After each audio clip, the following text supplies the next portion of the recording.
Hello বন্ধুরা, আমি তুহিনা। আমি এখন বর্তমানে ইংল্যান্ডের লিডস শহরে থাকি। তো আজকে দিনটা ছিল শনিবার, আর দেখতেই পাচ্ছ সকালবেলা উঠেই দেখলাম বাইরেটা এরকম সুন্দর রোদ উঠেছে।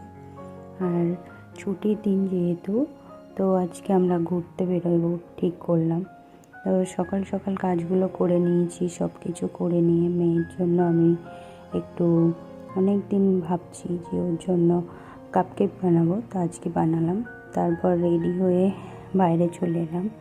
দেখতেই পাচ্ছেন এটা হচ্ছে লিডস সিটি সেন্টার। এখানেই যত বড় বড় ব্র্যান্ডেড শপগুলো আছে। তো এখানে সব প্রতি উইকেন্ডে প্রচণ্ড ভিড় হয়, এমনি দিনেও ভিড় হয়, কিন্তু উইকেন্ডগুলোতে প্রচণ্ড ভিড় হয়, মানুষ কেনাকাটা করে। তো এই যে দেখতেই পাচ্ছেন আমাকে তাড়াতাড়ি করে বেরালাম, ভালো রেডি হতে পারিনি।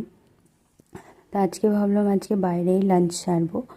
তো আমি, আমার হাজবেন্ড আর আমার মেয়ে মিলে তিনজন বেরিয়ে পড়লাম। যে দেখতেই পাচ্ছেন যে আমাদের খাবার সার্ভ করা হয়ে গেছে। আমি আগেই কিছুটা খেয়ে ফেলেছি, ভিডিও করতে ভুলে গেছিলাম। তো এই খাওয়া দাওয়া সেরে নিয়ে এবার ফেরার পালা। সন্ধ্যাবেলা লিডস সিটি সেন্টার আরও বেশি সুন্দর লাগছে, যেহেতু এখন সামনেই ক্রিসমাস। তো প্রচণ্ড চারিদিকে আলোয় আলোকিত হয়ে আছে, কারণ সব দিকে লাইট দিয়ে সাজিয়েছে। মানুষজন এখন তো প্রচণ্ড ভিড় হয়, কারণ এখন ক্রিসমাসের সময় আরও বেশি লোকজন বাইরে শপিং করে, ঘুরে বেড়ায়। তো সন্ধ্যা হয়ে গেছে বলে লাইটগুলো জ্বালিয়ে দিয়েছে, দেখতে আরও সুন্দর লাগছে। আজকের দিনটা খুবই ভালো কাটলো। আপনারা দেখতেই পাচ্ছেন কেমন ভিড় হয়েছে। একজন যেতে যেতে তো আমার ক্যামেরার সামনে হাতটা দিয়ে গেল একটু মজা করে।